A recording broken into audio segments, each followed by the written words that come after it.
The federal ఆంధ్రప్రదేశ్కి స్వాగతం.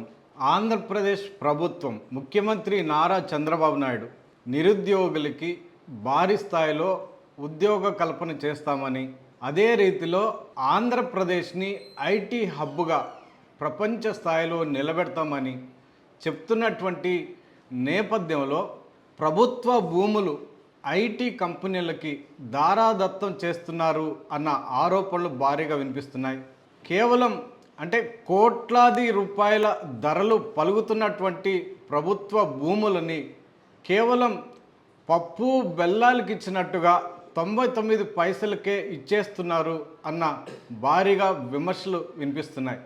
అసలు ఆంధ్రప్రదేశ్లో ఏ ఐటీ కంపెనీలకి ఎంతెంత స్థలం ఇచ్చారు, వాటి ధరలు ఎంత, ఇప్పటి వరకు వాటి ద్వారా ఐటీ ఉద్యోగాల కల్పన ఎంత జరిగింది, ఈ వివరాలన్నీ ఈ వీడియోలో క్లుప్తంగా తెలుసుకునే ప్రయత్నం చేద్దాం.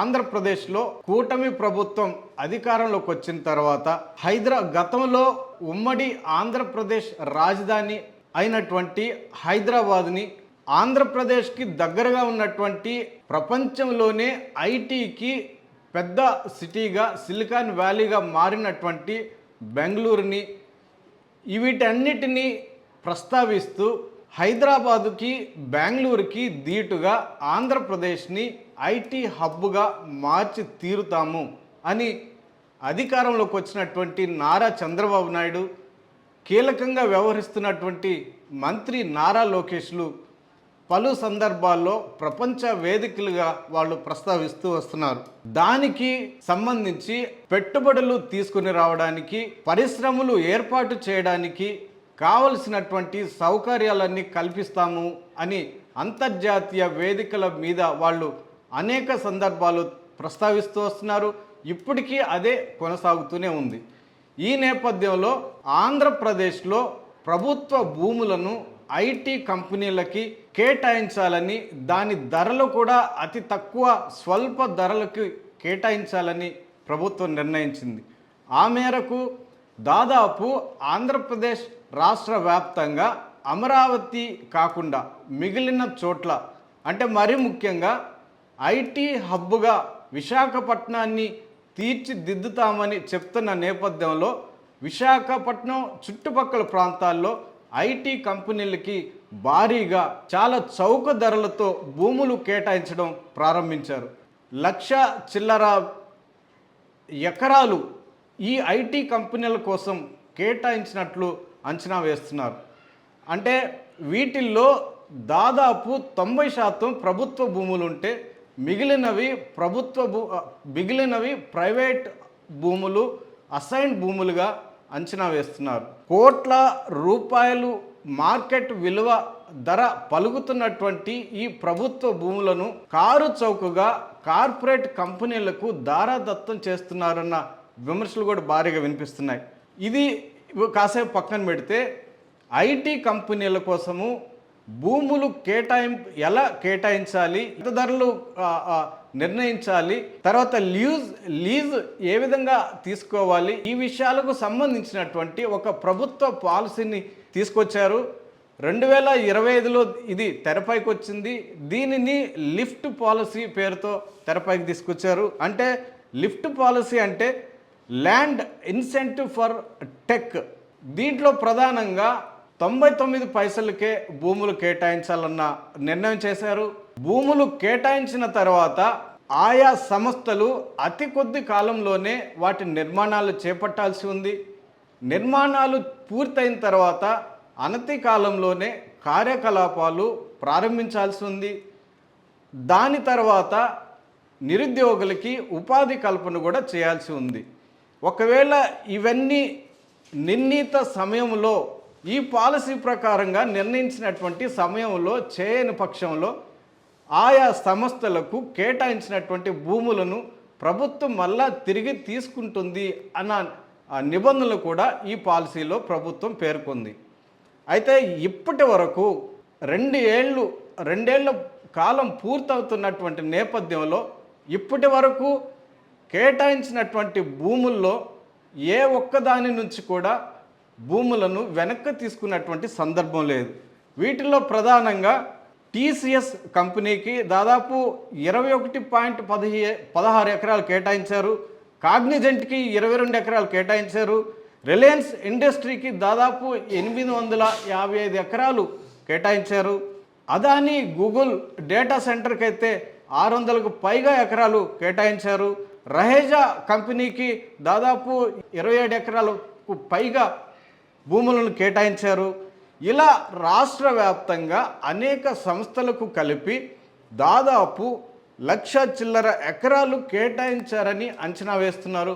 వీటిలో అధికంగా ప్రభుత్వ భూములు ఉండడం, అసైన్ భూములు ఉండడం, దీని మీద తక్కువ ధరలకి ఆ కార్పొరేట్ కంపెనీలకి కట్టబెట్టడం, దీని మీద కూడా పెద్ద ఎత్తున విమర్శలు అయితే వినిపిస్తున్నాయి. అయితే 2024లో అధికారంలోకి వచ్చినటువంటి కూటమి ప్రభుత్వం ఈ ప్రక్రియ అంతా పూర్తి చేస్తున్నటువంటి క్రమంలో గత 2 కాలంలో ఇప్పటి వరకు ఎన్ని సంస్థలు ఎంతమందికి ఉద్యోగాలు కల్పించారు అన్నదైతే ఇప్పటివరకు ప్రశ్నార్థకంగానే ఉంది. అంటే టీసీఎస్కి, కాగ్నిజెంట్కి, అదాని గూగుల్ సెంటర్కి కానీ, రహేజా గ్రూప్ కానీ ఇలా అనేక సంస్థలకు వందల సంఖ్యలో ఎకరాల భూమిని కట్టబెట్టినప్పుడు వాళ్ళు అనతి కాలంలోనే ఆ కార్యక్రమాలన్నీ చేపట్టి నిర్మాణాలు పూర్తి చేసి అధికారిక అంటే ఆ కార్యాలయాల కార్యకలాపాలు అనతి కాలంలోనే ప్రారంభించాల్సి ఉంది. ఉద్యోగులకి, నిరుద్యోగులకి ఉపాధి కల్పన చేయాల్సి ఉంది. ఐటీ రంగంలో ఎవరైతే ఆశావాహులు ఉన్నారో, ఐటీ ఉద్యోగాల కోసం ఎవరైతే ఎదురు చూస్తున్నారో వాళ్ళందరికీ ఉపాధి కల్పించాల్సిన అవసరం ఉంది. అయితే ఇప్పటి వరకు ఒక్క సంస్థ కూడా ఉద్యోగ కల్పన చేయలేదు అన్న విమర్శలు అయితే భారీగా వినిపిస్తున్నాయి. ఈ టీసీఎస్ కానీ, కాగ్నిజెంట్ కానీ, రహేజా వంటి సంస్థలు దేశంలో ఇతర ప్రాంతాల్లో ఉన్నటువంటి ఆయా సెంటర్లలో పనిచేస్తున్నటువంటి పాత ఉద్యోగులనే విశాఖపట్నం కేంద్రంగా ఆయా సంస్థల కార్యాలయాల్లో ఉద్యోగాలు చేస్తున్నట్టు, కొత్తగా ఉద్యోగాలు కల్పించినట్టు ఒక ప్రచారం అయితే జరుగుతుందని దీని మీద కూడా భారీగానే విమర్శలు అయితే వెల్లువెత్తుతున్నాయి. అంటే పాత ఉద్యోగుల్ని కొత్త ఉద్యోగులుగా చిత్రీకరించి కొత్తగా అదనంగా ఉద్యోగాలు కల్పించామన్న ప్రచారం జరుగుతున్న నేపథ్యంలో దీని మీద అయితే భారీగానే విమర్శలు అయితే వినిపిస్తున్నాయి. దీనిని తీవ్రంగానే ప్రతిపక్షాలు సైతం బాగా తప్పులు పడుతున్నారు.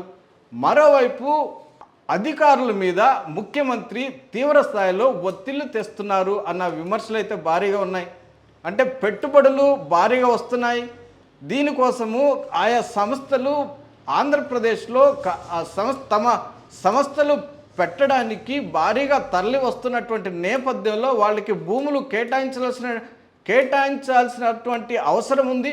ఆ మేరకు మీరు తప్పకుండా నిర్లక్ష్యం చేయకుండా చర్యలు ఎప్పటికప్పుడు తీసుకోవాలి అని అంటూ జిల్లా కలెక్టర్ల మీద వాళ్ళకి పైనున్నటువంటి కార్యదర్శుల మీద డైరెక్ట్గా నేరుగా ముఖ్యమంత్రి నారా చంద్రబాబు నాయుడే భారీగా ఒత్తిడి చేస్తున్నట్టు కూడా విమర్శలు ఉన్నాయి. ఇదే రకమైనటువంటి వాతావరణం క్యాబినెట్ సమావేశంలోనూ వినిపించింది. ఆ తర్వాత కలెక్టర్ సమావేశంలో కూడా ఈ అంశాలను ప్రస్తావిస్తూ కలెక్టర్ల మీద ఒత్తిడి తెచ్చారు అన్న విమర్శలు అయితే భారీగానే ఉన్నాయి. ఈ నేపథ్యంలో భూముల కేటాయింపుల విషయంలో అనేక మంది కలెక్టర్లపై కూడా భారీగానే విమర్శలు వినిపించాయి.